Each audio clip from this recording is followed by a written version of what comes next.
Hello, and welcome to Never Seen It, a podcast where we watch movies we've never seen and talk about them. I am one of your hosts, Betsy, and with me is my husband, Trent. That's me. Hello, Trent. Today we are continuing on in our sexy, smutty, trashy, whatever we're calling this summit series. The movies that we were too young to watch when they came out. Definitely too young to watch. We are continuing today with 1992's Basic Instinct. Whoa. Trent, why have you never seen Basic Instinct? We should also mention, you haven't seen this either. I was getting to it. But I'm hosting today, so I get to start. Yeah, it's true. You get to ask me the question. Because it was released in 1992, I certainly wouldn't have watched it at the time, but I remember all of the late night hosts doing some bit about the most famous scene in the movie. Correct. But since then, as I've been an adult, I really have no desire to see such trash. In 1992, it got buzz because let's just come out right out and say it. It's her lady business. Yeah, Sharon Stone. She shows flashes her the business. Yeah, she's sharing her stones. Yeah. So, like I said, it was very much in the zeitgeist to make jokes about Sharon Stone doing the thing. It still is. Like, this still shows up in movies and things. Yeah. So yes, like you, I was 7, 6 and a half when this came out. Yep. So would not have heard anything about it. But it's such a cultural touchstone of the 90s that I know about it. Yeah. Why have I never seen this? I'm not entirely sure, other than I just haven't sought it out yet. I was waiting for you, I guess, Trent. I guess.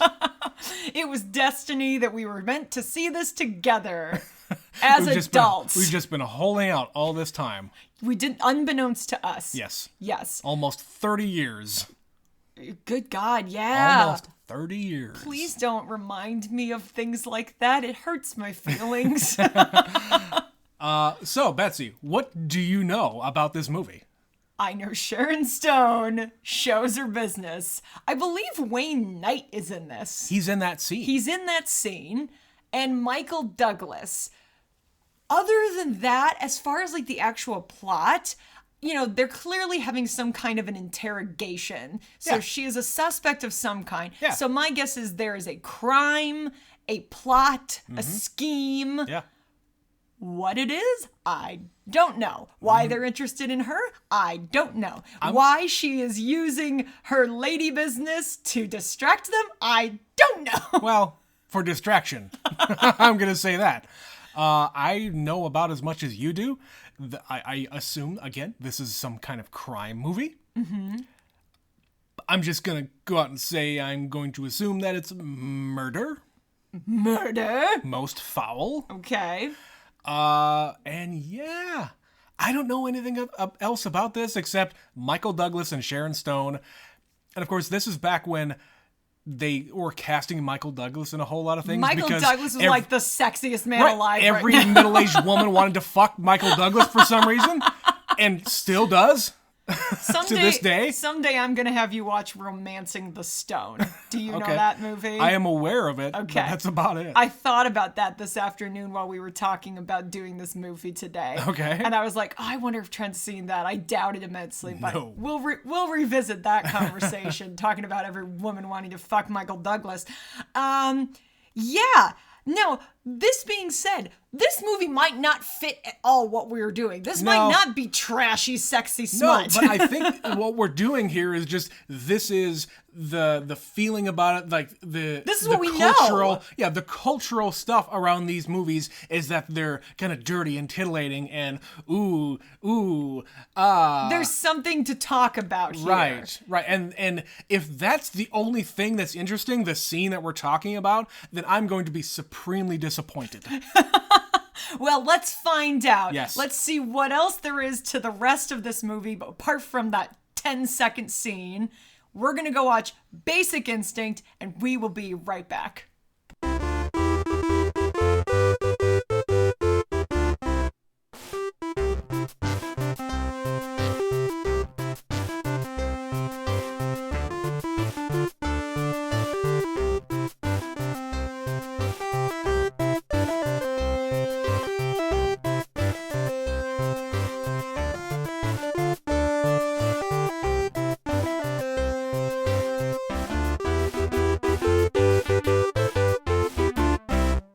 And we are back. Trent, Basic Instinct. That was incredible. You're shaking with joy. Yeah, kinda. Yeah, I liked that. Holy shit. Expectations blown away. I was kind of on the edge of my seat a lot of that movie. Yeah. And they start off with a bang, and they don't Quite end literally. they don't end with a bang, but they sure as shit leave you with a lot of damn questions. We'll get into it. But yeah, wow. That was great. I didn't expect to like that so much. No. I kind of expected like almost a B movie type thing. And there were moments like that. But, you know, you got these big name actors. I mean, Sharon Stone was not a thing before this. No, I was looking at her IMDb page, and the biggest thing she did was Total Recall before this. Okay. Which we haven't seen. No, which was another Paul Verhoeven movie. Uh-huh. That was 2 years before this, but this was the movie that made her a star. Oh, yeah. But yes, very young Sharon Stone. She was great. She was very good in this. Yeah. Michael Douglas, at the peak of his career, this was a good character for him too. He's good at these, like, I don't want to play your game kind of characters. Yeah, and the two of them together, I don't want to call it chemistry, but they got a good back and forth. Yeah. They work well together. Well, that is chemistry. It's a different kind of chemistry. Acting chemistry. Yes. Yeah. But yeah, the whole cop thing, the whole investigative thing, that was even good. Like, you got all these different elements in the police situation. Mm-hmm. You've got the past with them going back to college. We've got this other life that the doctor has, and it all gets kind of revealed slowly. Yeah. But it's a good mystery. But I think it all gets revealed because the two scenarios that they talked about in that boardroom at the very beginning, both of them were true. Yeah. Are we on the same page here, or do we need to talk about this? Well, we need to talk about it, yes, because for the sake of making sure, because at the beginning there were a couple moments I was getting a little bit lost. Maybe I was just distracted, I don't know, but distracted by what, Betsy? What could I be distracted by? All of the genitalia in your face? There were a lot of butts and things. You think? Butts and boobs and all of the above. Oh, yeah. And all of the below. Yes. Yes. So, yes, it's Paul Verhoeven, which I totally forgot. Yeah, we talked about this when we watched RoboCop. Yeah, we mentioned this when we did RoboCop. That was his big thing that kind of blew him up.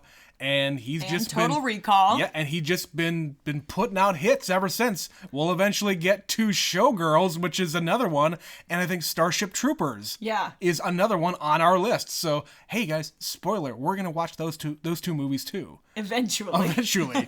But yeah, holy fuck, man. I did not expect such a, like, weaving in and out mind fuck. Oh, this was an absolute mind fuck. I did not know if this was gonna be we're telling you right up front who this person is, and that is who they are. Right. Or if this is one of those, we're telling you who they are, but that's not really who they are. But it's both. Which is it? I'm so confused. It's both. Can it be both? It is both. Are we allowed to be both? Yes. She didn't kill everybody. She killed some people. Spoilers much? Yeah. So yeah, here's the thing. We see several murders in this movie. Yes. And we never actually see who does it. Who done it.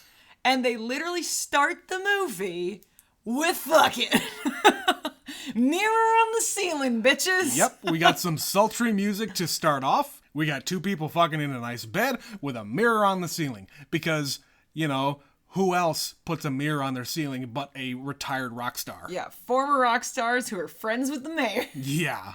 So yeah, we see this faceless blonde fucking the hell out of this guy. And then stabbing the hell out of this guy. Yeah, she ties him up to the bed. Yeah. And grabs an ice pick. And this was the RoboCop throwback. In where, full Paul Verhoeven fashion. Yeah, so they have basically a dummy face, like a prosthetic kind of face on his face. Yeah. And it was just blood and Yeah. And this is like 2 minutes into the movie. Yep. And I already was going, what am I watching? So they set it up very quickly that someone has been murdered. Yep.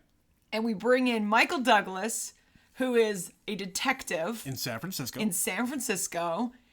sent to investigate this murder. Yeah.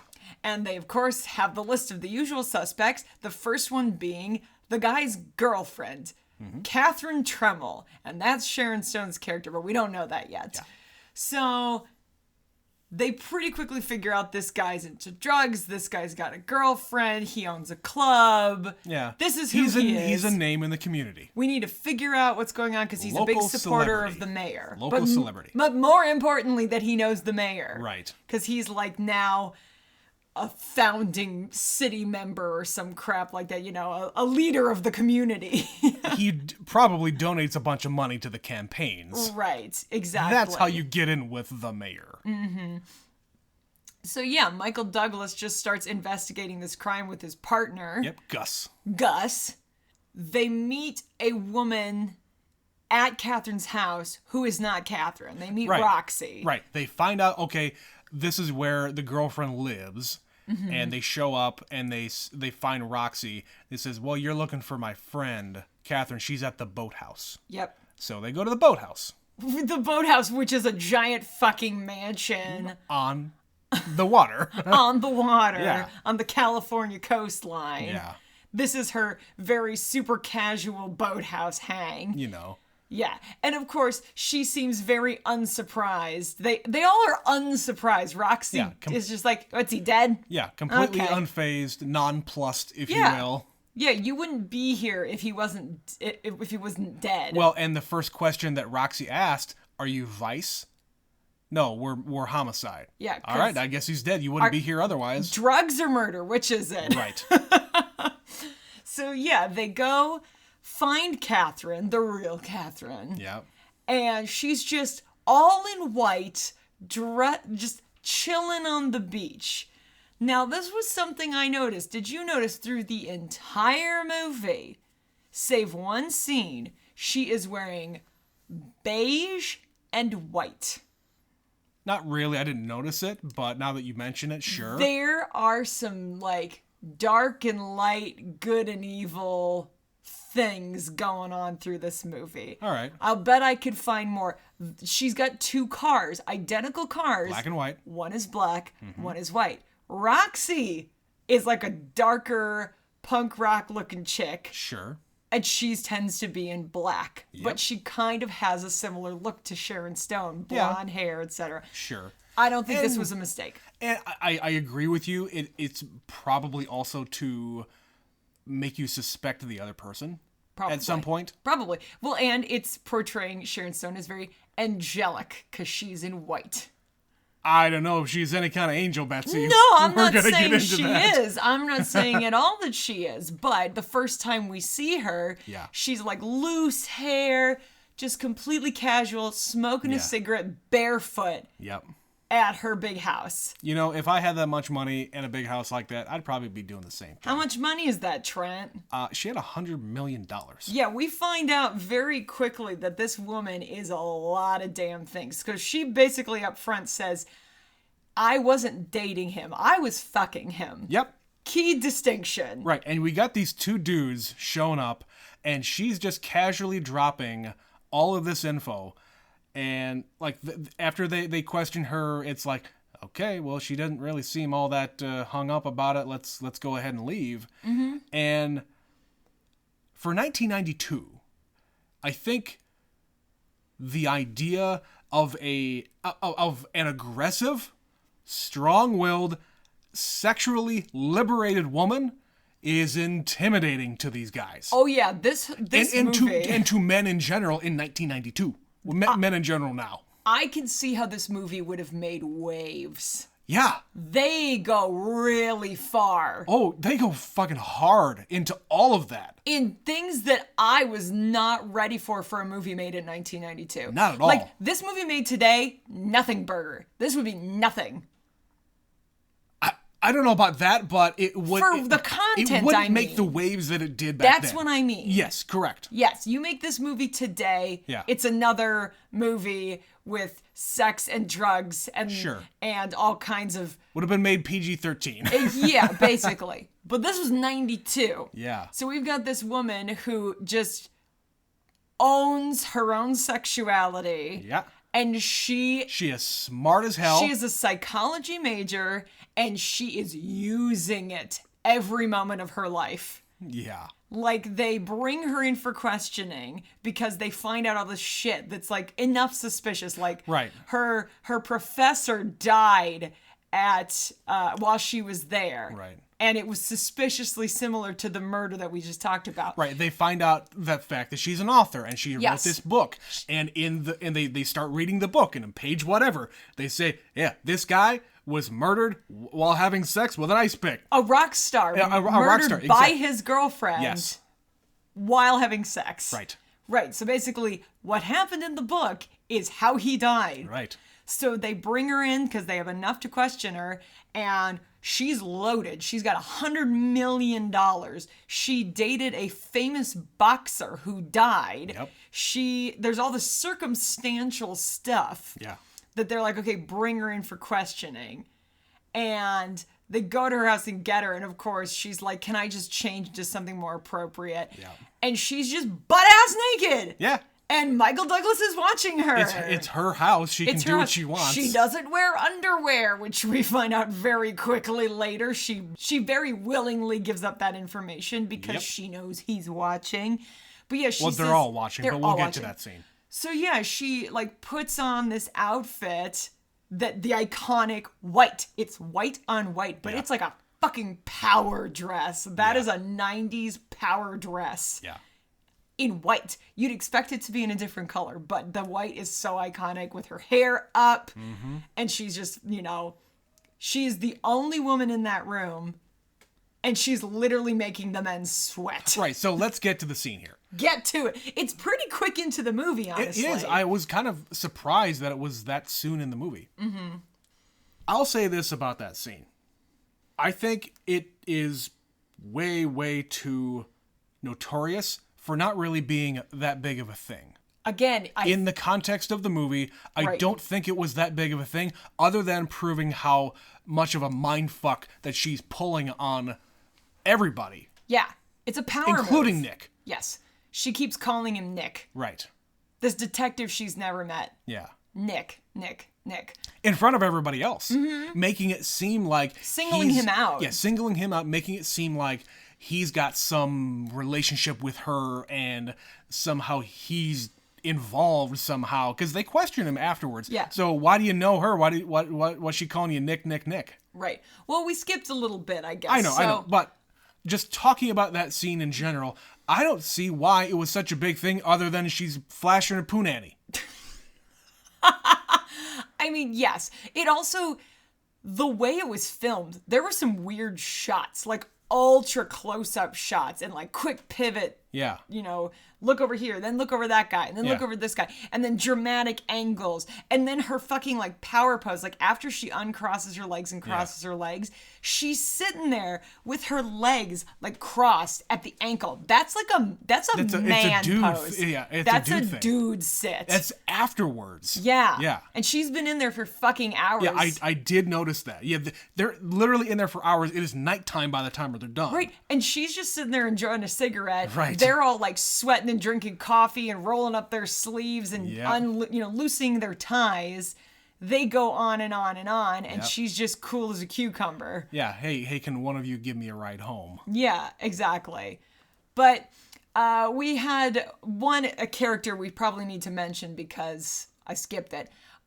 They have some mention at the crime scene.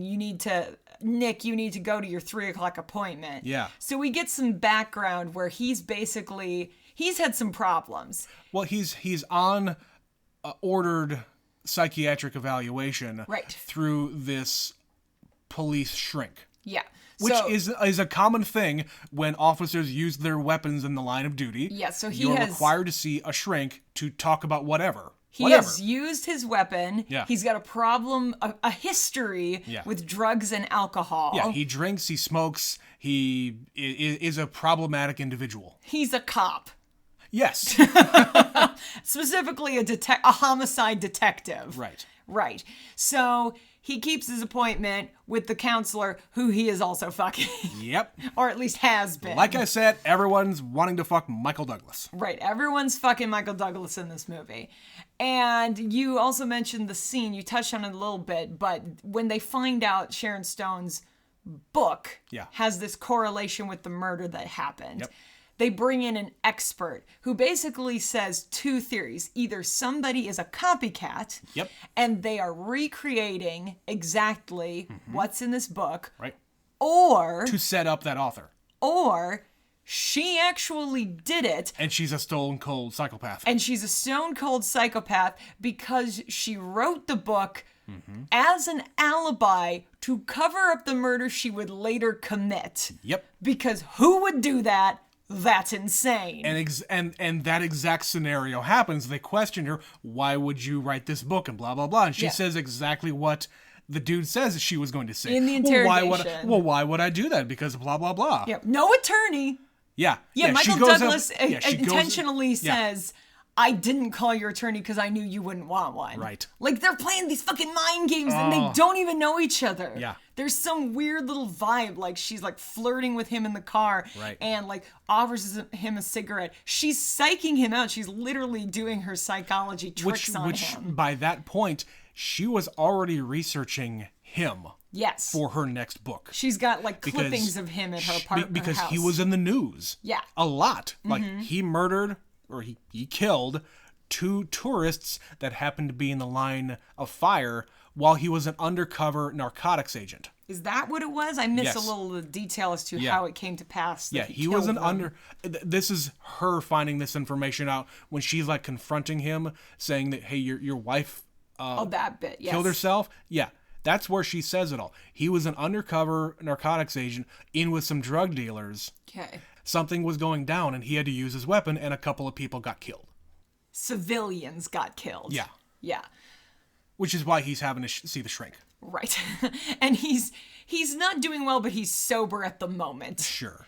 And of course, she like starts playing with him immediately. Catherine is like, oh, do you have a cigarette? He says, I don't smoke. You used to. Yep. Like, and then she pulls one out. And then she pulls one out. Oh, I found some in my pocket. Like, no big deal. It's fine. Like, just... And then they say, what's it like to write a book? I love writing books. What's your next... You working on something new? Yeah. Yeah, what's it about? It's about a cop who falls for the wrong woman. And then... What happens? And then he gets killed. Yeah. Yeah. So she just looks him dead in the eyes and is like, I'm writing a book about you. Uh-huh. You're my inspiration for this book. Yeah. That's what's happening here. Yeah, and of course we didn't talk about it, but in the interrogation room is Wayne Knight. Wayne Knight. From Seinfeld fame. Of course, and Jurassic Park fame. Was he on Seinfeld at this point? I don't know. 92 was on TV already. Yeah, Seinfeld was on TV. I don't know if he was a character yet.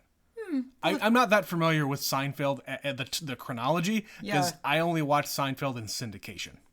Me too. Yeah. I think I watched the last episode like everyone else did. Sure. When it aired, but I didn't get most of it because I didn't watch enough of it to know. I knew enough of it. I knew at least half of the references they were making. But we're not talking about the Seinfeld finale here. We're talking about Wayne Knight, who otherwise is only known for Jurassic Park. Yeah. At this point. I guess. And this was pre-Jurassic Park. 92, yeah, I suppose. Yeah, a year before. Yeah. Whatever. But that's the only scene he's in. There's a lot of random people like that who show up, where they're not like major players, but they're character actors that you've seen in other things. It just so happens that Wayne Knight has a really well-known couple of bit parts. Sure. There's other like guys, like we recognize one dude from Mad Men. Yeah.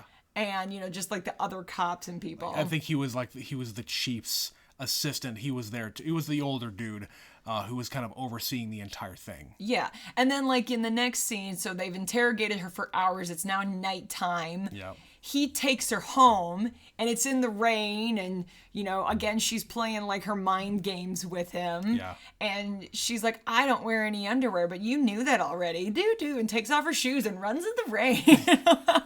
Yeah. Why would I kill anybody? She beat the lie detector test. Yep. And he calls her out. He's like, she's lying. She did it. I know she did it. And I know you can beat these tests because I've seen it done. Which in reality, he did. Right. Yeah. But yeah, so it's the whole thing where they're basically suggesting that the people who died in the line of fire wasn't such an accident. Well, that's how I took that. I do believe that it was an accident, but she's made the suggestion that he was high when it happened. Got it. Because she asked, how much coke did you do? Well, if he was an undercover narcotics agent, it would make sense that he was on something. Exactly. Because those guys go deep. Right. And they have to. They have to. Right. And if you're questioned... Everything you do is for the job. Right. Yeah, whatever you do is under the guise. But if something like that happened, you know what? Cops are going to be cops. They're going to protect themselves. They're going to protect their own. Yeah. So even if some innocent people got killed, guess what? They're going to maybe not question you about that. They're not going to push the issue, let's say. Right. They have a formal investigation because they have to. And then in the next scene, of course, after he drops her off and she's got under his skin a little bit, he breaks his sobriety very quickly with a drink. Right. He goes out to meet with the other detectives to talk about the case, and he has a drink because she got under his skin. Yeah. And he runs into the lead investigator in internal affairs, Nielsen, who is another character actor. Yeah, I only know him from one other thing. And what's that? Super Troopers. The only thing I otherwise know him from is Malcolm in the Middle. All right. Yeah, that guy. He's the what is he? He's at the military academy where his oldest brother goes. Okay. He's I like never the watched Malcolm in head. the Middle. He's like the head of that. Okay. The drill sergeant. Yeah. So yeah, he goes to the bar. He's another cop. This must be just the bar where the cops hang out. Sure, because everybody knows them there. And he doesn't like that this guy's investigating him, and he's getting up in his face, calling him shooter, and trying to, egg him on a little bit. Right, trying to get him to hit him so he can kick him out of the force. Yeah, because he doesn't have enough. He knows he's guilty. Yeah. He knows this wasn't so much of an accident, and he's looking for an excuse. Yeah. So he eggs him on because he knows he'll get away with it if he can get him to hit him. And he's already had a couple of drinks, so he's loosened up. Well, he had one double. He ordered another double, and then he proceeded to leave with the shrink, who also happened to show up. Oh yes, Jean Triplehorn. So you didn't know who this was? I have no idea who this is. I've only seen her in a couple of things. The one I know her best from. There's a movie a few years after this called Sliding Doors. Oh, yeah, you've told me about this. Gwyneth Paltrow. Yeah, basically, Gwyneth Paltrow's boyfriend is cheating on her with Jean Triplehorn. All right, fine. Yeah, she's got a very distinct face to me, but she's very young here. Yeah. I wasn't expecting her to be in this number one and to be so young. Awful hair. Awful hair. It's that key time between the transition of 80s fashion and 90s fashion. We're still very early 90s. Yes. So yes, she has very big feathery hair. It's hair. So bouncy. It's so bouncy. It just hides her face, and I don't like that. Yeah, she's got, good jawline, big lips, big brown eyes, but it's all covered in hair. Yeah, come on. And she wears brown the whole movie. Yeah. I don't know if that's to make you think that, she's just this frumpy woman who no one would love, and I don't know. She's all business. Yeah. Because, she's a cop psychiatrist. Right. But then they go back to his place. They leave together. They go back to his place. And I'll just let you describe what happens, Betsy. Aggressive fucking. Lots of tongue. Very. So much tongue in this movie. There's so much tongue everywhere in this movie. Everyone in this movie man. is a sloppy kisser. So yeah, basically he is now drunk. Yeah, he's all hot and bothered. He's hot and bothered. Peeping in on her at her house. Yeah. Yep. He is all worked up about this whole situation. Uh-huh. And he basically has somebody who is willing to get down and dirty, and he lets her have it. He just has his way with her. Yeah, basically the whole thing is she calls him out and says, that wasn't making love. Right. You weren't making love. No. And they don't say it, but he No. was fucking. Yeah. Yeah. That was just angry fucking. Yeah, he just basically pushes her against the wall and tears her clothes and rips her clothes off. And it's just like, okay, Michael Douglas. Yeah, come on. Okay. Yeah. Also, I don't know how old Michael Douglas was in this movie. He was late 40s. Dude looked good. I'm gonna say. It's when everyone wanted to fuck him. He better look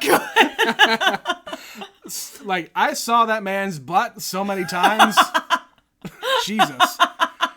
To say nothing about Sharon Stone, because she's naked half the movie. It's true. I literally at one point wrote down, she sure gets naked a lot in this. Yeah.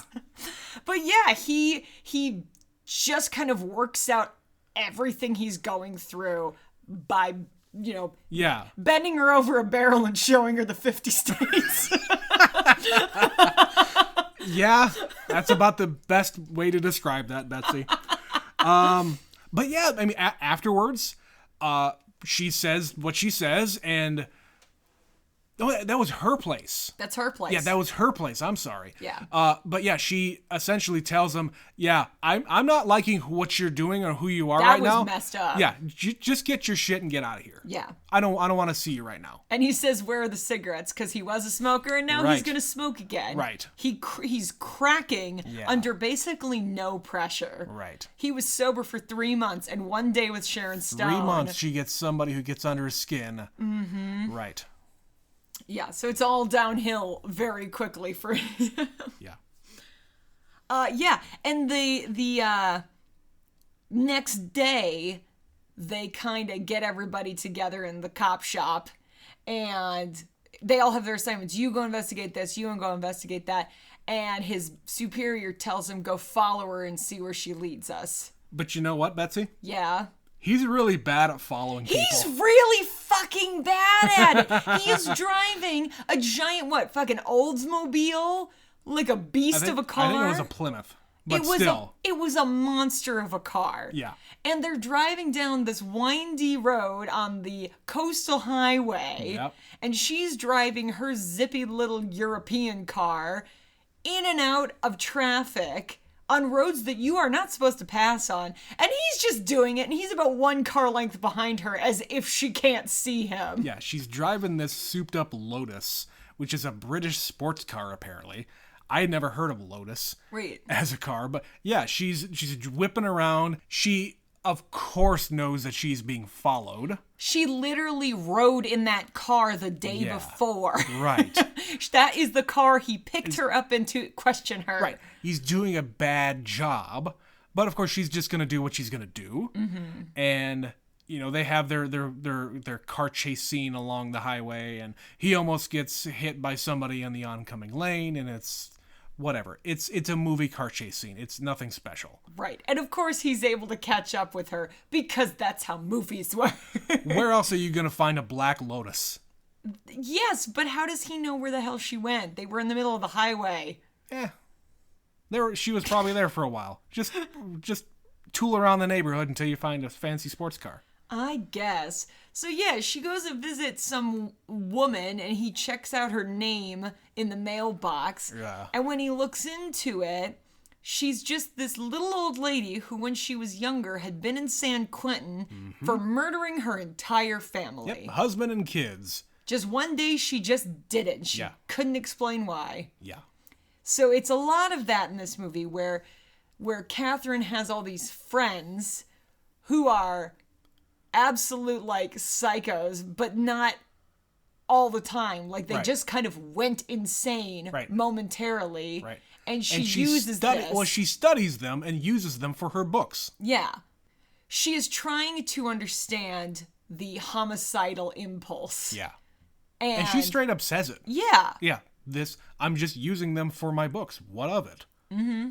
And then I just happen to be in a relationship with them sometimes. Yeah. She likes to fuck crazy. Yeah. She's crazy. Don't stick your dick in crazy, but she don't got a dick, so... I don't really know what to call this one, but okay. I don't know. But yeah, he follows her there, and then he follows her home. She gets naked again, and he's peeping through her windows, because that's what he does half of this movie. Yep.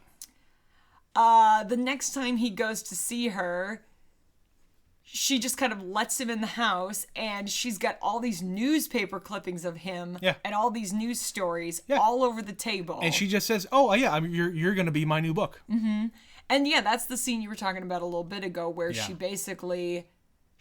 is all up on him. Yeah. She's not kissing him, but her mouth is right up against his mouth. And she's talking in that breathy voice. And she's saying, "Have you ever fucked on cocaine? I know you have. Tell me about it." Yeah. And there's a lot of physicality. Yeah, and she's trying to like push his buttons, and she finally gets to one that she pushes him off, because she says, "Oh, you were way in with these drug people when you were undercover, and you got to like it, didn't you? Is that why your wife killed herself?" And then he pushes her away. Yeah. Yeah, but basically what we find out from this scene is she has all these details that she couldn't possibly have. Right. The only way she would have this information is if she had read his file. Yeah, the only person he reveals, the only person that he ever told these things to is the doctor. Yes. The psychiatrist. Wagner. Yeah. Elizabeth Wagner. And from that point, he thinks, "Oh, she couldn't have possibly told her. She must have given that information over to the internal affairs guy." Yeah, he goes to this counselor that he's been sleeping with and says, "Who knew? Who has the file? What's going on? Because it wasn't you. Right. Who was it?" Yeah, he immediately discounts the fact that she would have ever had anything to do with that. Because why would she? So he jumps to the conclusion that it is this other guy, and it's true. She says it's true anyway. Yeah. And he goes after the dude, throwing him against the wall, and then it's a typical kind of a cop scrimmage in a cop shop, and then a couple other guys show up. Mitch Pileggi! Sorry, that's a inside joke for us and one other person. Yes, if you are a fan of the X-Files, then you are familiar with Assistant Director Walter Skinner. Mitch Pileggi, who is not in this very much. He's got like 2 or 3 scenes. Yeah, he's got like a couple of lines. But again, just one of those faces. He doesn't even have a name. No. He's not even credited with a name. He's credited, but he's just one of the internal affairs dudes. Yeah, like I said, this movie is full of dudes like that, where it's just like, oh, I've seen him in that thing and him in that thing. Yeah. All white men. All balding white men. Mostly balding white men. Mitch Pileggi, yes, he was a balding man. Oh, we missed a specific detail. Okay. So at the end where she's confronting him and she gives some important information. So like he has 4 shootings in 5 years. Yeah. He is a repeat offender. He has shot a lot of people. And she even says, "So what do you think about killing? What do you think about murder?" Yeah. Because you're obviously the one who's killed the most people. So she mentions that, and then of course at the end of the scene when he's about to storm off, Roxy shows up. Yeah. Oh, well, this is Roxy, her quote unquote friend. As she's rubbing her. In so much that they start making out. Again, 1992. Yep. Can you think of a movie around this time or before this where that anyone did that? Where it was that blatant. Yeah. I can't. Not like a mainstream movie for sure. No, this was a big budget Hollywood movie with a big Hollywood star. Michael Douglas was a huge star when he made this movie. Yeah. So, yeah, that again was pushing some bounds. This was a risque movie for the time. And I think an important point here to this overall movie and the time, I think a lot of writing for the early to mid 90s really started to embrace the female villain. So what you're referring to is the femme fatale. Yeah. So this is a modern take on the femme fatale. It is. It is. You haven't seen a lot of like old, detective movies from the 40s, but they were absolutely drawing from that. It's like, what if we made a detective movie like one would see in the 40s? Right. With the femme fatale. Right. But we're going to make it sexy. That's this movie. Okay. Yeah. Yeah, you're gonna have a lot more experience with the history of such a concept than I do. Yes. Well, but I feel like it really started to become a big thing back when, the women's lib movement and sexual liberation and all that stuff. When that started to really become in vogue and accepted within the culture. Right. And we're talking about two different things here. Yes, so, I know.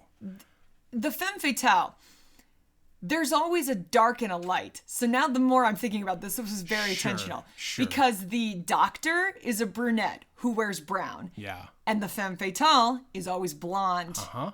And is always white. angelic and wearing white. Yeah. But she's dangerous and we don't know what's going on here. Uh-huh. We could probably dig out some old like Humphrey Bogart, like double, do you ever heard of the movie Double Indemnity? Double Indemnity. Double Indemnity is the quintessential femme fatale movie. Okay. If people are talking about that concept, that's usually the one they bring up. But yeah, I just wanted to point that out.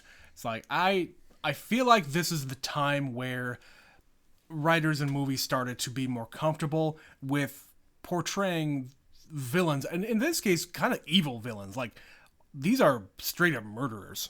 Like, the murderers of the movie are all female. Technically, except if you count Michael Douglas.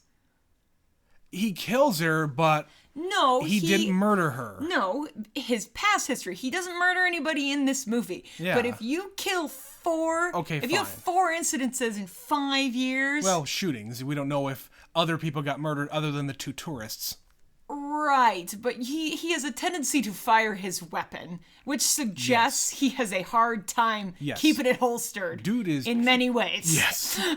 Dude is trigger happy. Yes. To say it in a nice way. Yes. So yeah, he gets kind of a little bit psychologized, like whatever the word would be. Medical term right there. Medical term by Sharon Stone's character. And he goes on a little bit of a bender. And of course, Jean Triplehorn, the other doctor, comes and tries to calm him down. She cares about him.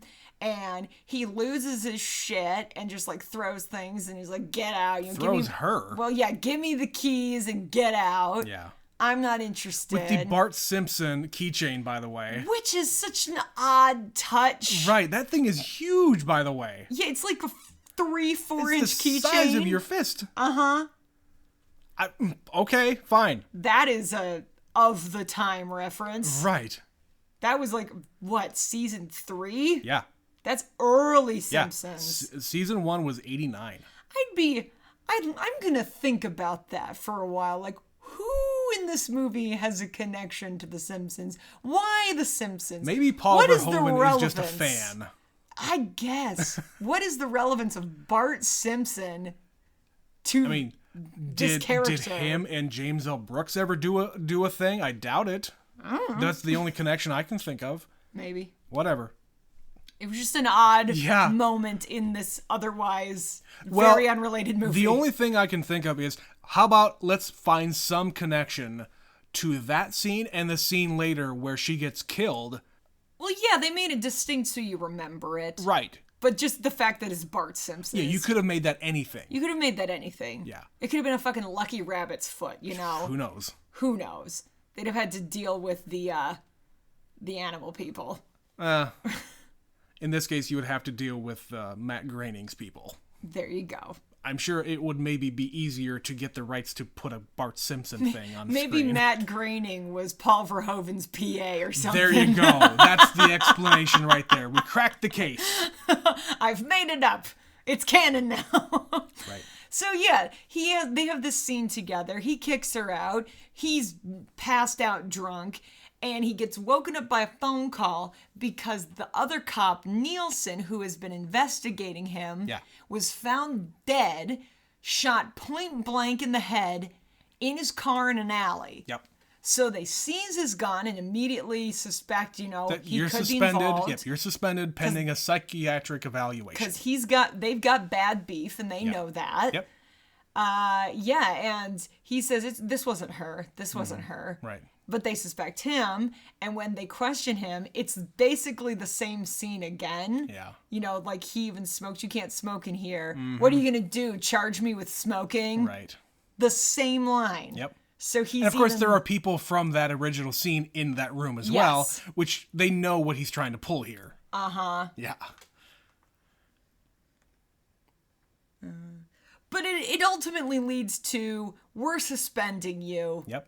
Pending this investigation. Yep. Take your shit, go home, you're off the case, man. That's always so interesting that you have to just pack up your whole fucking desk. Yeah. When you're a cop and you get suspended, it's not like take a week off. It's you don't necessarily get to come back here, so maybe put all your shit in a box. Right. And go home. Because it'll save you time later. Who knows? Who knows? But he goes home. Catherine's there. Yeah. And she's like, I heard what happened.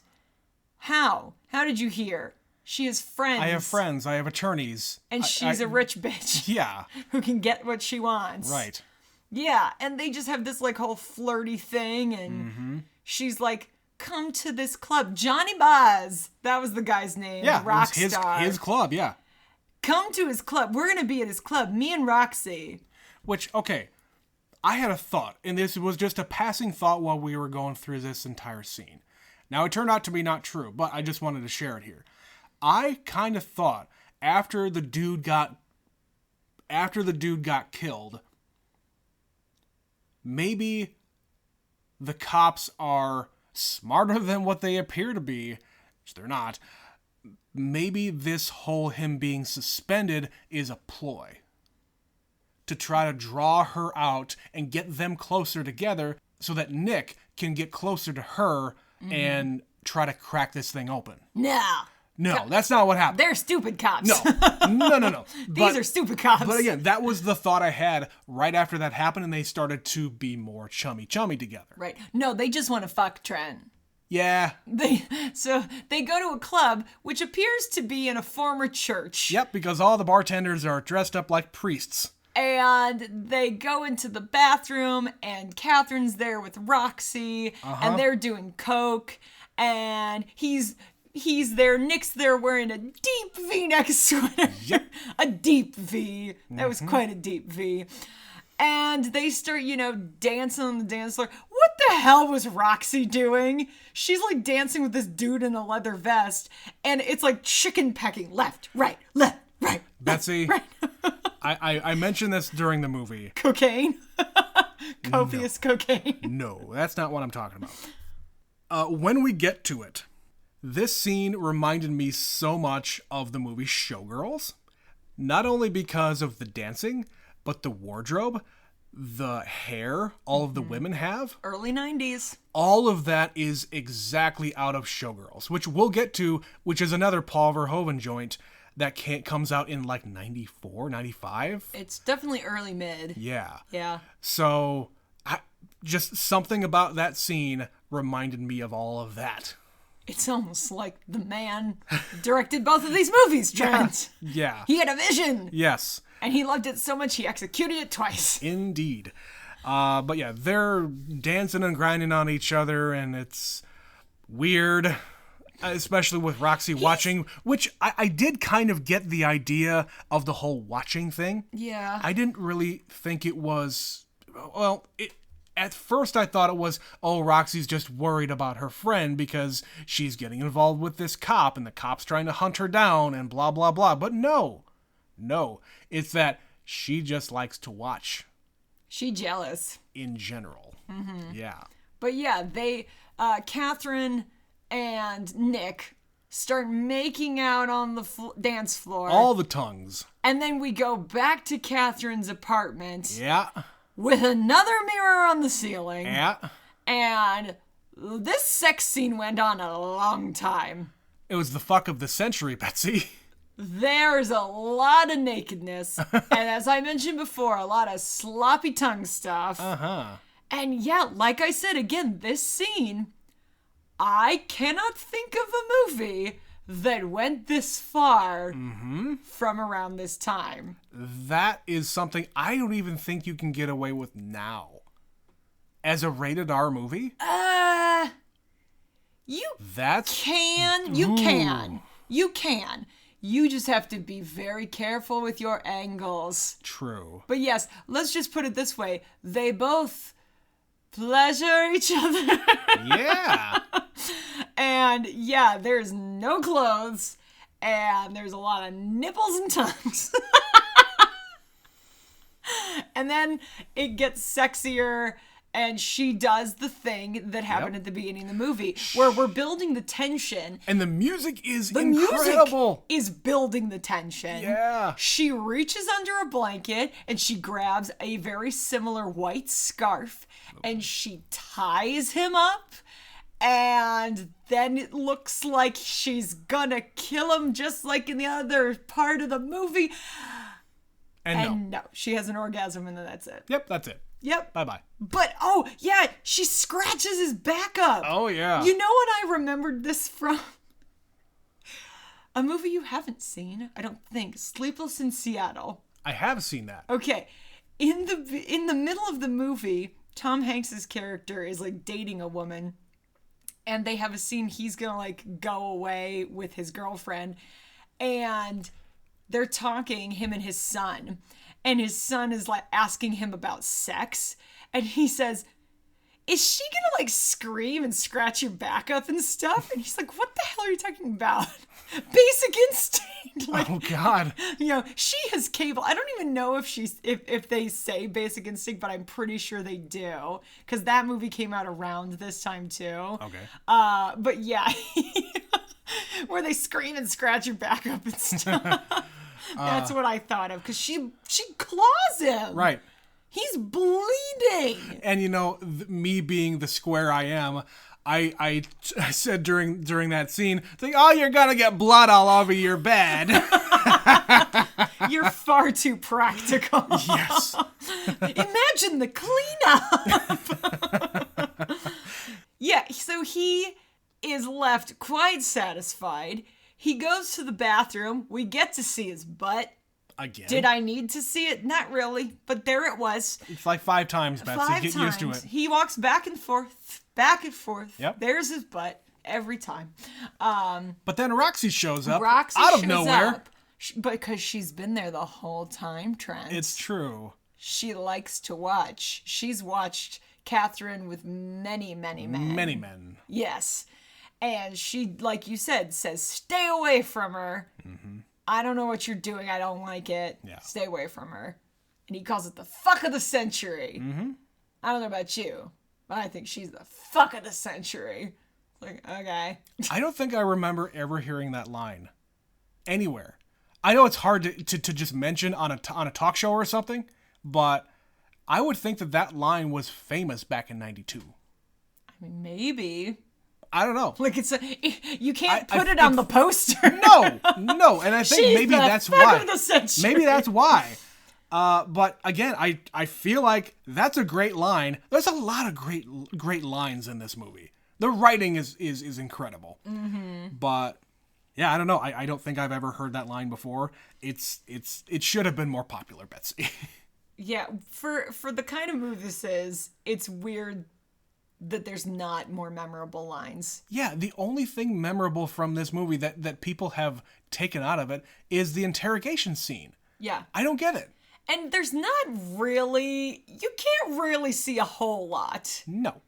They cut away pretty quickly. It's like in shadow. Yeah. I think we're getting more of it watching it in high definition than you probably did on film. Yeah. when this originally was released. Yep. But yeah, that's the thing everyone remembers. Meanwhile, I kind of glossed over that because it's just like what was more interesting in that scene was just her power moves. Sure. She was a power player. Right. Yeah. Yeah, so we meet up with Gus next. So he meets up with Gus at a cowboy bar. Yeah. Why?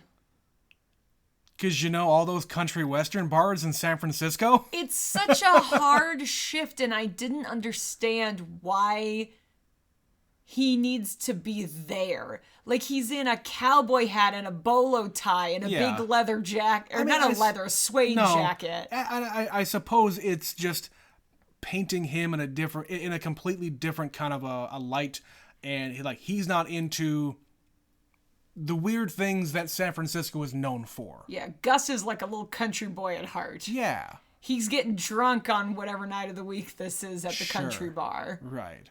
Yeah. And then he's swearing very loudly at the nearby diner. That was much to the dismay of the little old women around him.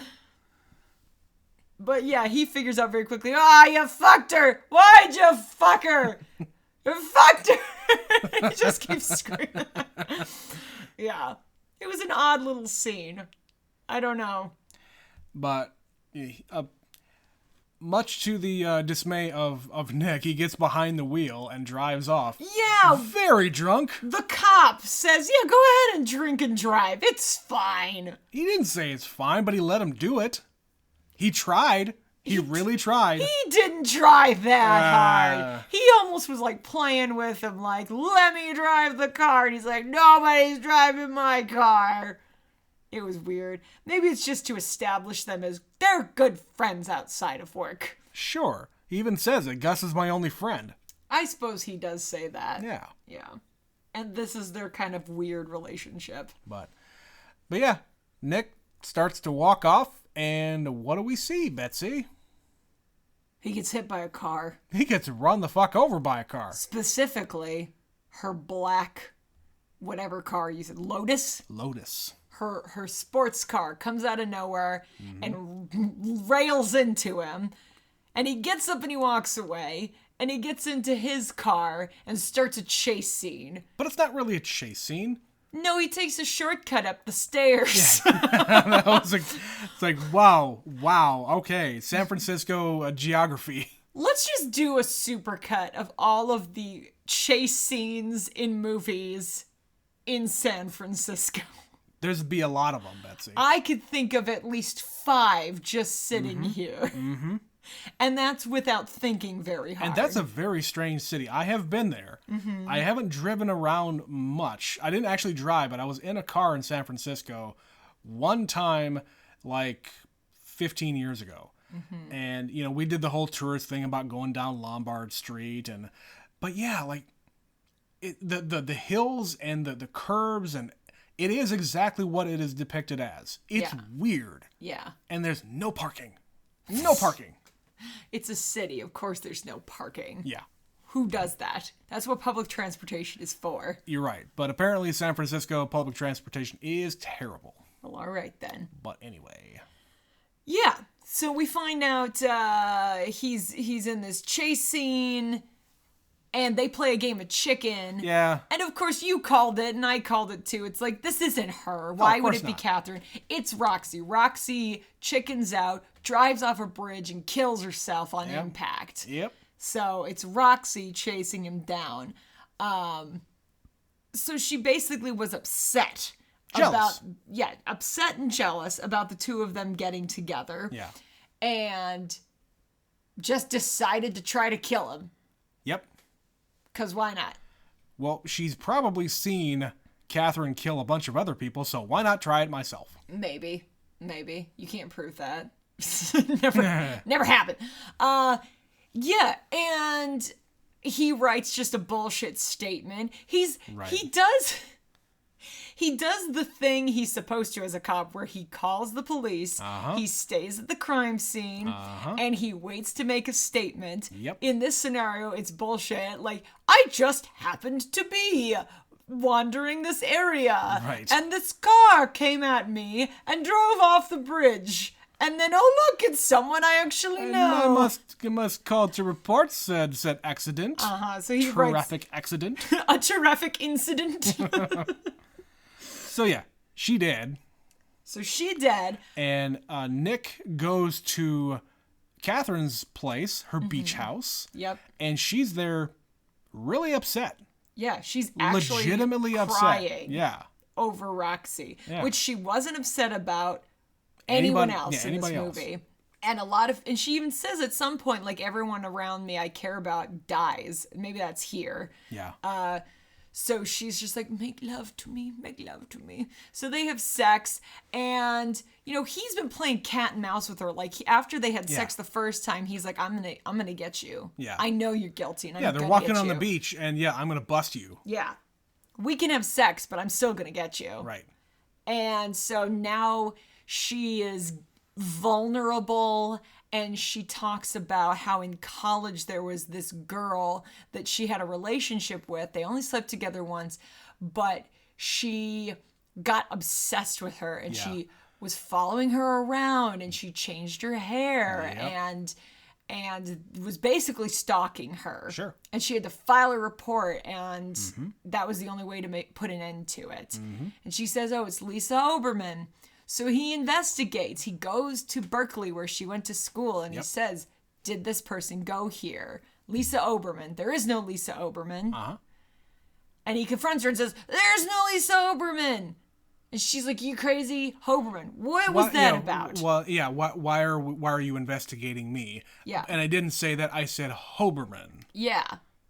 Yeah, so he just misheard. Do you think...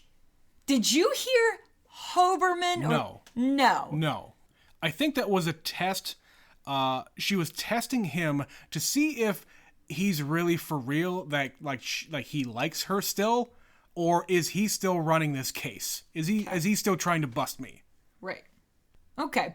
So he looks up Hoberman. Yeah. But what he finds out is Lisa Hoberman is actually Elizabeth Wagner, the counselor, doctor, cop, psychiatrist who he also has a relationship with. Yeah.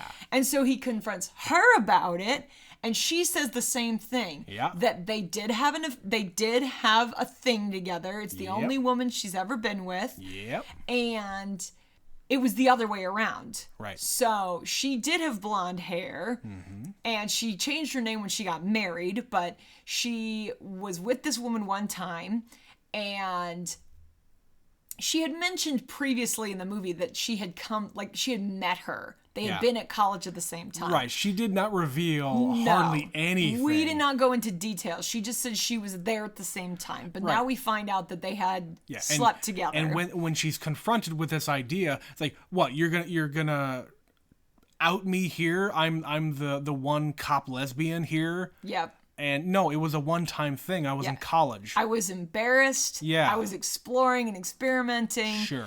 And it was the other way around. She started following me, and she changed her hair and dressed like me.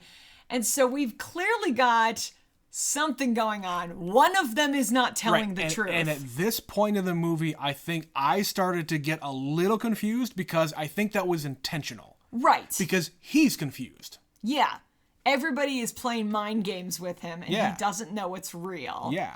So is it Lisa or is it Catherine? Which one of these women is the murderer? Which one is telling the truth? Because they keep diving into it, and there comes to be more and more circumstantial things about Lisa. Yeah.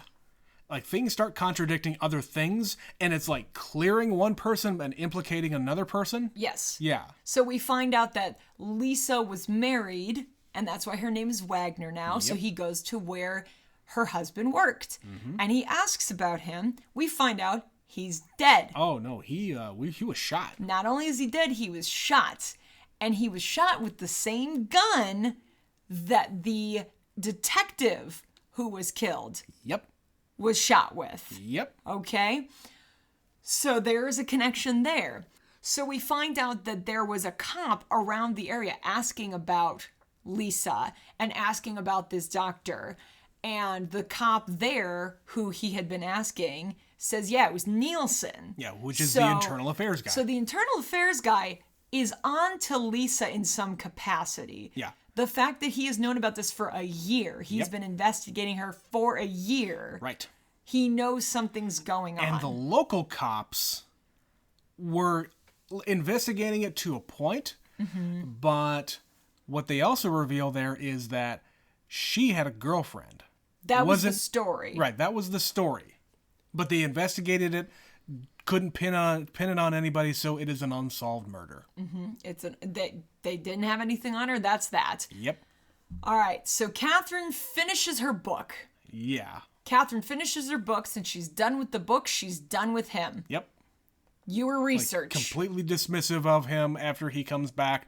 Also printing it out on dot matrix printer. Which I appreciated. The rhythm, Trent. The nostalgia. Yes. The wave. Two sounds in this movie you don't hear anymore: a dot matrix printer and a corded phone. Yes, those are two sounds you're not going to get anymore. But, yep. But did you read what he was reading on it? Only a little bit. It just said something about finding his lover in the elevator. Yeah. So the next scene, Gus picks him up and says, I've been asking around and I was able to track down Catherine's roommate in college from freshman year. Mm-hmm. So she knows exactly what happened with this whole Catherine and Lisa thing. Yep. I'm going to go in. You can't go in. You're suspended. You Yep. are not allowed to go in. Yep. I'll be up on the 4th floor. This will only take a minute. Mm-hmm. And he goes in, and he gets ice picked in the elevator. A lot. I think the 2nd and 3rd floor thing was probably just so the elevator stops on 2nd, the elevator stops on 3rd, the elevator stops on 4th. I didn't understand that. I think it was just to build tension. It could have also been to buy time, like if they were trying to get him to the 4th floor. If you run up, push the button, run up, push the button, run up, push the button. Yeah. It could have been to buy time so that they got there when they needed to be. I don't know. I think it was just to build tension, though. Yeah. Because I was getting very nervous. Well, yeah. It was becoming very apparent. Well, clearly we know that Gus is going to die. Gus was not going to make it. But yes, he gets ice-picked to death in the elevator by a mysterious figure in a black cloak. Yep. All right? It is a woman, because they did show the bottom of her face. Yes. Yeah. Yes, it's definitely a woman. Uh-huh. So she runs off. At this point, right before this is when Michael Douglas is like, screw this, I'm going in. No, There's Gus. danger. Yeah. And he finds Gus. And when he turns around, Lisa is there. Yeah, what are you doing here? What are you doing here? Well, I had a message from Gus. I needed to come here, which sounds like a load of baloney to Nick. So he pulls a gun. He pulls Gus's gun off his body. Yep. She goes to reach into her pocket for something, and he kills her dead. Yep. She's like, I loved you. I loved you. And then she dies. Yeah. Okay. So they find the bloody covered clothes in the stairwell. Which is a cop uniform. A cop, like, raincoat, basically. Yeah. And the axe pick, and a blonde wig. Uh-huh. All leading us to believe that Lisa was the ice pick murderer all along. Right. They go and start digging more. They find in her apartment the gun. Mm-hmm. So, okay, suspicious. Yep. And then a drawer with a whole lot of pictures of Catherine. Yeah. And her books. And there's pictures of them from college together. Mm-hmm. So she's clearly got a fixation on this woman. Yep. Okay? So the whole time, this is what's going on. All right. After this happens, Nick goes home. Catherine is there again because she keeps breaking into his apartment. You know, casual breaking and entering. Casual breaking and entering as one does. And she says once again, I heard what happened. On the TV, because there was a TV report. There was a cop on, being interviewed about what happened. That was a major incident. Yeah. When a cop is killed in the line of duty, that's hard to cover up. You kind of have to make a statement. Sure. So they fuck again like rabbits. Well, and before that, she says, I don't want to get attached. I don't want to have feelings for you, essentially. I don't want this to happen. Yeah, I don't want this to happen. This can't happen. Everyone I care about dies. Right. Because her parents died, and her girlfriend died, and all these people died. Okay? Uh-huh. So they Buck, she says, what happens now? Uh-huh. And reaches down. And we think, oh no. But then she just rolls over, they make out, and it looks like it's all going to be happy. Well, he ever says, after. yeah, let's have some Rugrats. I don't like She says, I don't Rugrats. like Rugrats. Okay, we don't have to have them. We'll just fuck. What he's fuck like minks? Sure. Something like that. Yeah. And so they start having sex again. Pan down. The ice pick is on the floor. Yep. Okay. While we've been talking about this, I've been piecing this together. Okay. And I think I have a theory. What is your hypothesis, Okay. Betsy? So Lisa and Catherine had a relationship in college. Yes. The two of them have the same story, but in reverse, which in that situation would make sense. She was obsessed with me, etc. They're both studying psychology and Right. whatnot. Yeah. When he goes to ask about her husband, Lisa's husband, they say something. There's a story that she might have a girlfriend. I think these two are still in a relationship and have been. Because Catherine says, I have friends at the precinct. They say Nielsen has had this report Yep. about what happened in college for a year. Yeah. Nielsen wasn't investigating him. He Yep. was investigating Lisa. Yep. When Lisa was with her husband, they say she has a girlfriend. He says something like he And that confronts was her about just a it. year ago. Yeah. She stabs a guy in the elevator. Okay, it's a woman in a blonde wig. But if it was Lisa, she would have been covered in blood. There was no time between stabbing Gus and going to the stairwell for her to get uncovered in blood. No. That portion, I don't take that point. I think she had the cloak on to cover that up. She was very, very covered. Being Yeah. somebody, we don't see their face. Sure. What I'm saying is, if the two of them are in on this together, they would be able to accomplish these things more effectively together. How did... Catherine knows all these things. The only reason she knows about them is from his file. Or because Lisa told her. It's both. Yeah. It's both. Yes. Because here's my theory. So I said at the very beginning that the theories that they have when they're talking to that expert dude Yeah. about psychopaths, it's either an obsessive fan or it's the actual author. So it's one of I each. think it is both. Yeah. I think Lisa is contributing to the next book by giving her all of this information about Nick. His file, his background, his investigative stuff about his own shootings. She gets close to him Yeah. to get him to open up. Correct. And Okay. she's just Yes. feeding all this information to Catherine for the book because she is that obsessive fan. Fuck, this movie was actually very layered and Yes, good. yes.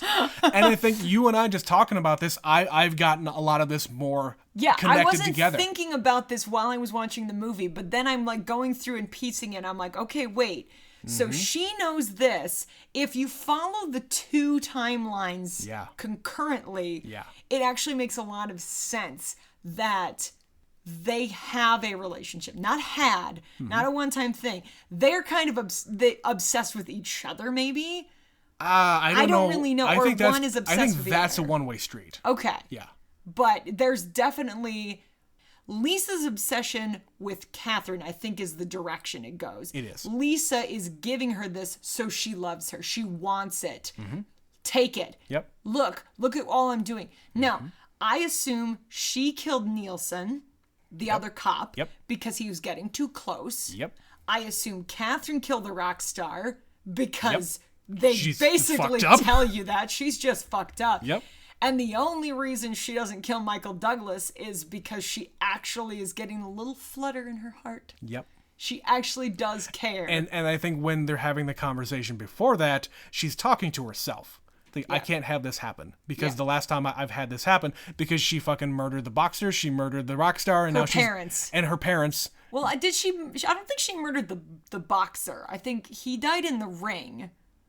I don't know that. They didn't really give us enough context to fine. suggest that she actually murdered him. Yeah. They don't really give a lot of details about the boxer dude and how he died and all that stuff. So They say he died in the ring. sure. So regardless of that, I do believe, she murdered all of those other people. Yeah. And Lisa killed the rest of them. Yeah. Yeah, it's both. Yeah. Because it's rare. Like I said, the femme fatale thing. Uh-huh. This is a different take because the brunette is not guilty. She's just there. Sure. She might get implicated or whatever, but she is the angelic, decent one of the pair. Which you are made to believe that she was. Which you are made to believe that she was, but she sure shit wasn't. But yeah, they basically, like, Gus, that whole situation. Lisa is there, and she says, oh, he left me a message. Right. Why did Gus have to die? That's what I'm trying to figure out. No. Is it that someone has to die? Did Gus have to die so that she didn't have to kill Michael Douglas? A cop has to die. Like, she wants a cop to die. Yeah, and she even says, one of those times post-coitus, that someone has to die in her books. Yeah. Maybe that's it. She has to kill somebody. She's got to get it out of her system. Well, Lisa died. Someone has to die. Lisa died. Right, but someone has to get ice picked. The lover died.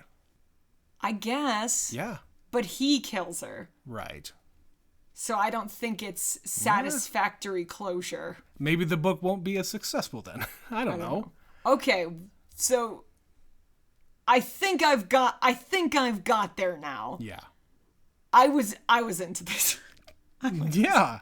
Okay, so let me ask you this. It's like one of those, supermarket, romance books, but it's got a lot of layers to it. Yeah. Yeah. It has depth. Yeah. Unsuspected depth. Yes. Okay, what were you saying? There's a sequel to this movie. There is. What do you know about that one? I feel like it's more... I don't know anything about it other than I feel like it's just one of those direct-to-DVD American Pie type of things. I thought it was like out in the theaters. I think it was a big It probably release. was. It probably was, but I don't know if it was nearly as successful or even good. Okay. Or like nearly as good and as Michael this Douglas was. has nothing to do with it as far as I'm aware. far as I it's know. just Sharon Stone's character. Yeah. Okay. Yeah. I don't I want know to see there's- it. I feel like No. this is better left alone. Yeah, Like, I don't want to taint it. Yeah, I don't even want to talk about the sequel, to be honest. No. But yeah, for this one, the only other thought I had was, okay, so Michael Douglas is trying to play his own kind of mind games with her the entire time. Mm-hmm. He's walking with her on the beach saying, I'm going to nail you. He says, I'm not afraid of her. I'm not afraid of her. She's trying to do all this to me, and I'm going to do it right back to her. If she's really the murderer, killer, whatever, why are you doing all this with her? Because she even says it, like, she's got a thing, like, we didn't talk about it, but Roxy, we find out, murdered a couple of kids. Similar situation to this other woman, where she just sort of decided, there just suddenly happened to be a razor nearby, and I killed these kids. She had an impulse. Yeah. So they say something about, your girlfriend likes to hang out with murderers. He is also technically qualified. Sure. They talked about it a lot. Like, So I I want to get to think- know you because, you've murdered like 4 people or whatever. I think it just has to do with that, where he has the same basic instinct. I was going to ask about that too. He has the same basic instinct that she does, where they have something inside of them that just triggers. They need to do this. It is fundamentally a part of who they are. So you're saying it's not really an accident that he killed those people, and it was just kind of one of those things. It was, I think, it was a crime of convenience. Like, he hey, is an impulse. Yes. Yeah.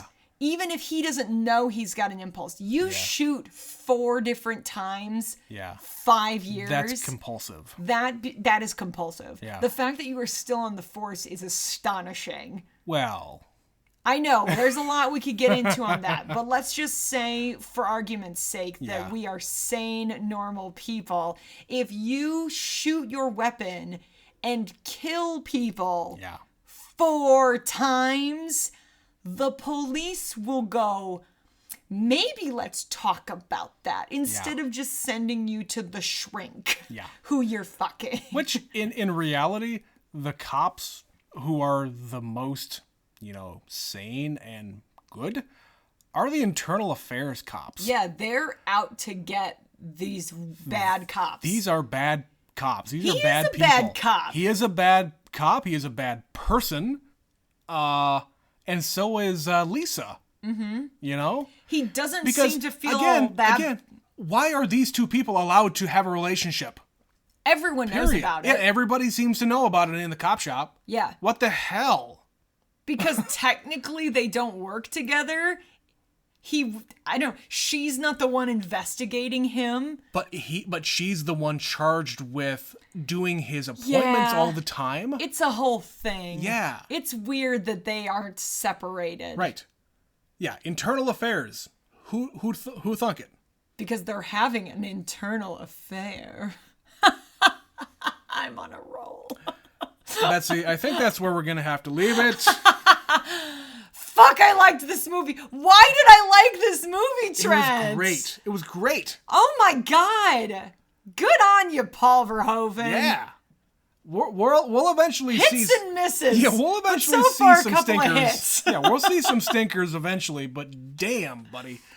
So, I mean, that's kind of what we're going for here. Like, hey, the last one we saw, not so great, but had a lot of potential. Bad. Had a lot of potential there. This one, fantastic. It is the very definition of an erotic thriller. Erotic thriller. Yeah. Oh, yeah. Tits and ass. Yeah, what she said.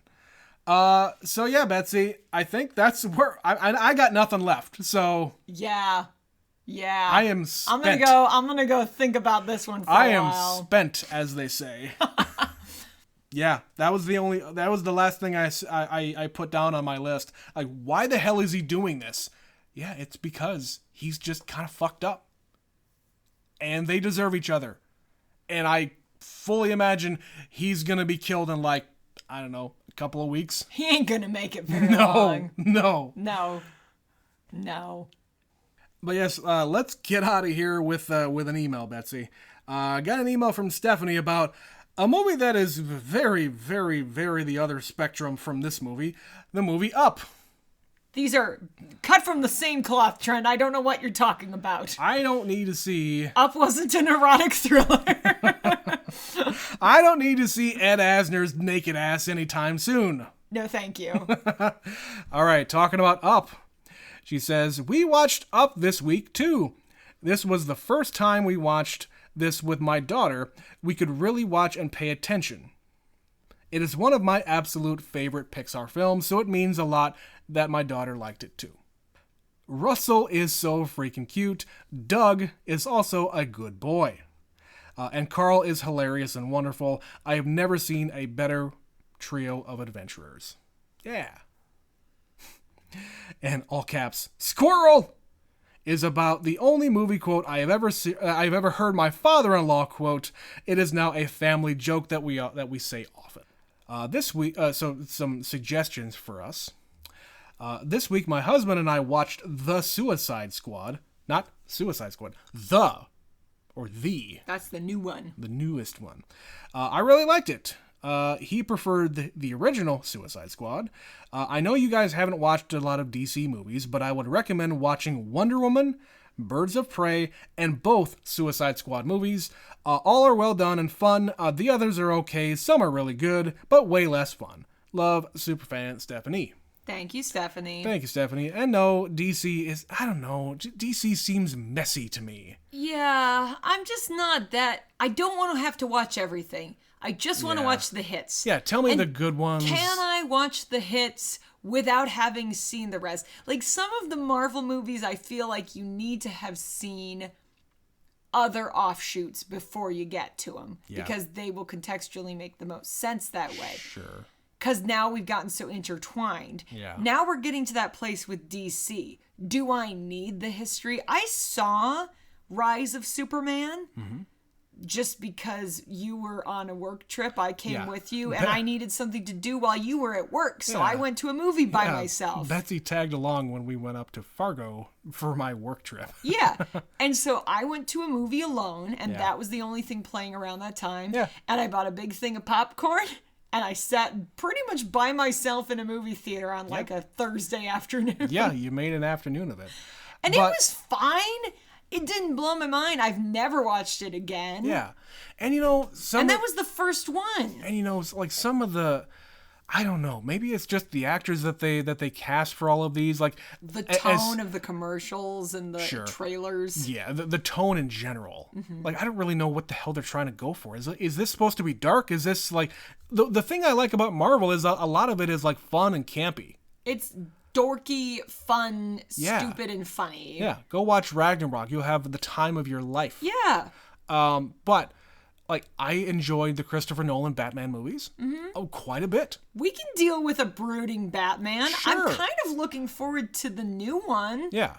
Because the trailer looked interesting to me. Sure, it's more like dark, but purposefully dark. Yes. Like when I heard that Ben Affleck was gonna be Batman, boo! I couldn't see it. I couldn't see it, and I think the reason why I couldn't see it is because I know that he was obsessed with Batman.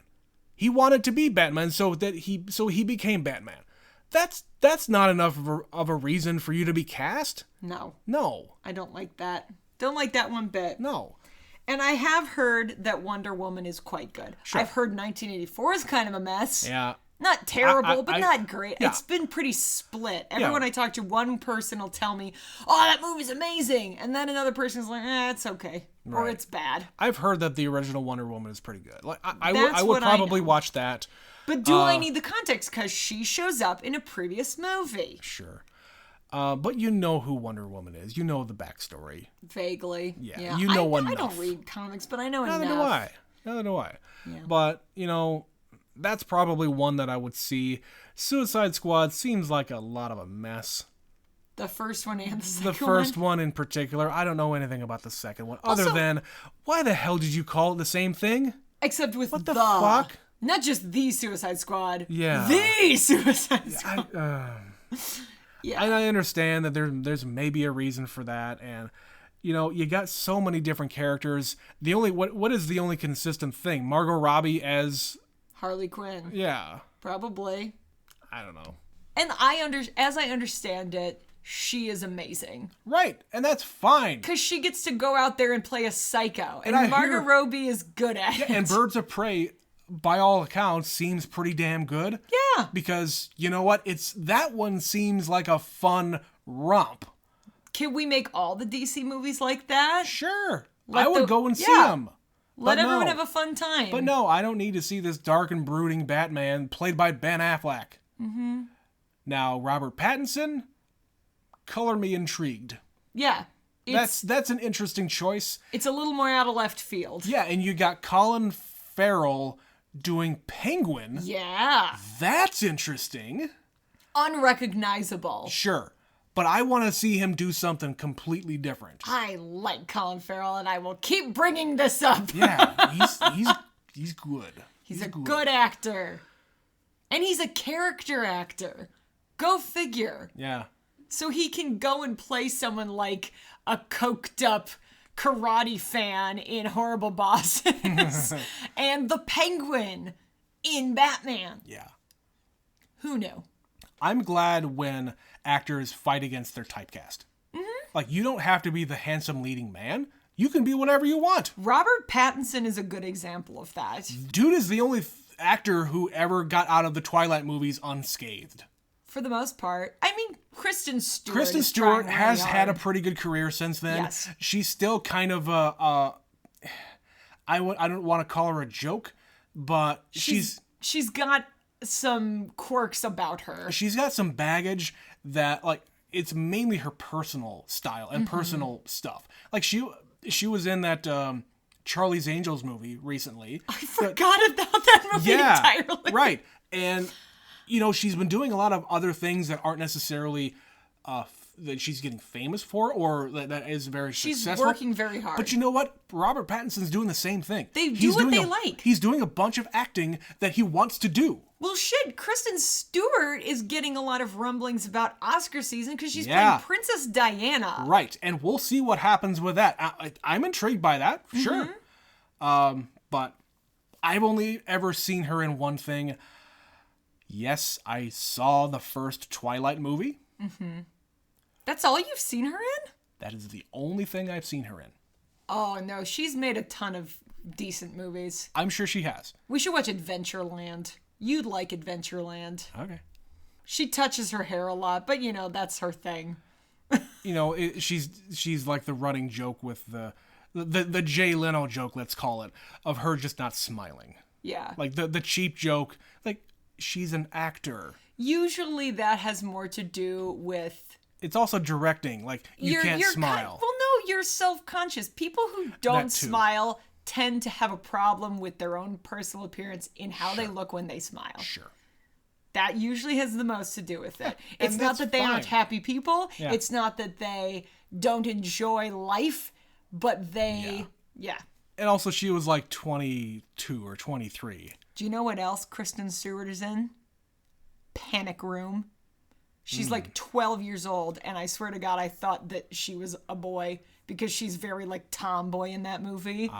Until I watched it, and I was like, wait, that's Kristen Stewart. Oh my God. Yeah. Yeah. All right. Maybe we should watch Panic Room too. Stop suggesting movies we're going to watch. I got a long list, Trent, but I am going to get you through all of these. Betsy, we have a giant goddamn list. And it will never shrink. Nope, because this podcast will be going on forever. Forever! But not this one. We're ending it. Tell us your thoughts. If you would like to add to our forever list of movies, email us at neverseenitpod@gmail.com, or you can tweet at us with your Twitter tweeters. Neverseenit_pod is the Twitter handle. They still call it handles, right? I think so. Yeah. The youngsters. Put the little @ sign in front of it so you're gonna so you can find us easier. At @neverseenit_pod. #. ##